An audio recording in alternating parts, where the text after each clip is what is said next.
Happy Friday, everybody. So this morning's one a day is love is like oxygen. Can you remember a time when you lost your breath? I mean, you couldn't even breathe, okay? Or you felt like somebody was sitting on your chest, or you felt like your heart was gonna explode, okay? And you just couldn't catch your breath and you started to panic. Well, a lot of those times it's because your love is being threatened, okay? So understand something. When you think about the heart, what do you think about? Seriously, out of all the organs, when you think about the heart, what do you think about? You think about love, okay? And even the heart is kind of in the shape of almost of a heart, okay?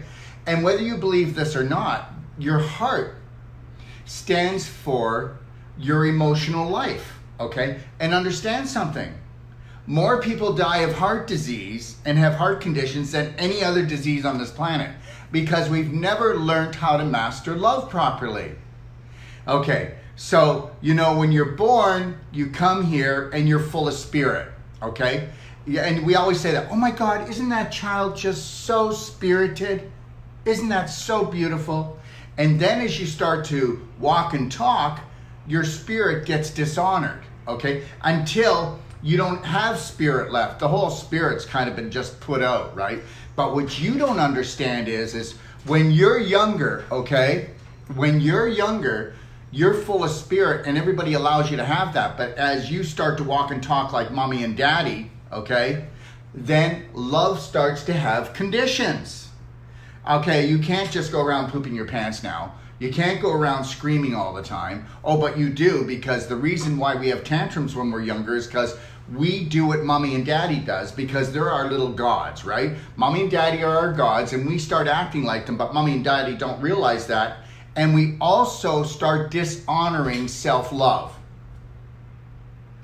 So I need everybody to get this, and not everybody's going to get this. But if you were to totally be able to honor yourself, respect yourself, and fill your heart totally up with love from you, and you are just so excited and elated, like that little child that looks in the mirror and they're just like, oh my God, you're just so beautiful. And that little baby can actually see its aura. That is the energy, that is the spirit that you dishonor. That's the spirit that a lot of churches, churchianity dishonors. That's the spirit that government dishonors. And then guess what? The medical system dishonors that too. And it's actually, the spirit is the love. But, because look at the medical system says they don't believe in energy, and they don't believe in like spiritual energy, like the energy flow that keeps us alive. They don't believe in that. But meanwhile, they use equipment that actually tests your spirit, your energy level, to see how healthy you are. But meanwhile, they only look at things on a physical level. You need to stop looking at yourself on a physical level. You need to look at yourself as pure of spirit, pure of heart. And you need to let yourself off the hook for everything today and every day, every moment. You know what? The only terrorist that you need to deal with is the terrorist that's in your mind that's tearing your heart apart, okay? And understand something. Every time that you have a broken heart, it's because you were taught that that person was going to fill up your tank, your love tank. And guess what? You need to be thankful without the whole world. You need to fall in love with you more than anybody else. And if you say that that's selfish, then guess what? I'm going to be selfish enough to know what my needs are, because I'm not going to get breast cancer if I was a woman. I'm not going to get prostate cancer. I'm not going to walk around and limp, okay, because my hip is killing me. Okay, understand that there is not a physical problem in your body that wasn't caused from an emotional issue, an issue that got trapped in your tissues. And understand, the heart is the most damaged organ, the most damaged tissue in the body, and it will continue to be that way as long as you dishonor yourself, because you were created by God Almighty, which is beyond love. I mean, this whole love is the answer thing, that just makes me want to choke.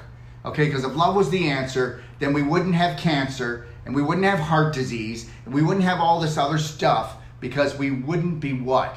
We wouldn't be unconsciously trying to kill ourselves on some level because mommy and daddy or my girlfriend or my boyfriend or the rest of the world hasn't told me they love me today. As long as you need approval and you're going to take things personal and you're not going to fill up your own heart. And the reason why I fill up my own heart is because I don't want to tear my family apart. If my children today are in a mood, or if they're having trouble with their own relationships, or my partner, okay, she's got cramps. And when you've got cramps in your tummy, some people, because if they need love so much and the other person has cramps, what's wrong? Did I do something wrong? Did I hurt you? Is there something wrong with our relationship? Oh, you know what? It's just that you're quiet. No, there's nothing wrong, okay? So understand something. Your insecurity is the lack of love that you have for yourself. Okay, I'm going to tell you that I have the most powerful course in helping to restore your heart, and techniques to get rid of physical and emotional pain that very few people do it around the world, and very few people are going to do it. Understand something. If all this other stuff you were doing, if all these other clinics and all these other supplements and all these other techniques were working, then you would be fixed already. The day that you understand something, that you're tearing your own heart apart, and that love is a self-serve job, okay, will be the day that, wow, everything will come together so much. You know what? I'm going to tell you something. You can believe it or not believe it. No matter what goes on with my family today, who has a tantrum, what goes on out there, what bombs go out, or what news people try to give me, that they say the world is ending, I am just going to stay connected to my breath, because I know I'm totally loved by the God that created me, and I am total love. And I know that I'm going to live forever, no matter how much the world tries to terrorize me and steal what's the most important thing to me, which is my spirit. And nobody will ever steal my spirit, because I am spirit. And I will stay in spirit, and I will stay spirited, and I will come up against anything that does not vibrate at total love and total spirit and total honor and respect, okay? And that's the way it's going to be, because that's the name of the game. All right, you didn't understand this, but when you come down here into this game, if you don't stay connected to yourself, then you play by their rules. And when you play by their rules, okay, then you are going to be broken. Your heart is going to be in pieces. You're going to feel empty. You're going to feel unsure yourself. Let's make that over today, okay? Let's get it over with, okay? I love you. I love you totally. No matter what you do or what you've ever done or whatever you're going to do, you're off the hook. And trust me, that real God that everybody thinks they know, okay, never judged you, okay? Okay, he doesn't wear a straitjacket, and he's not on Prozac. Have a beautiful day, okay, because you are love. Take care.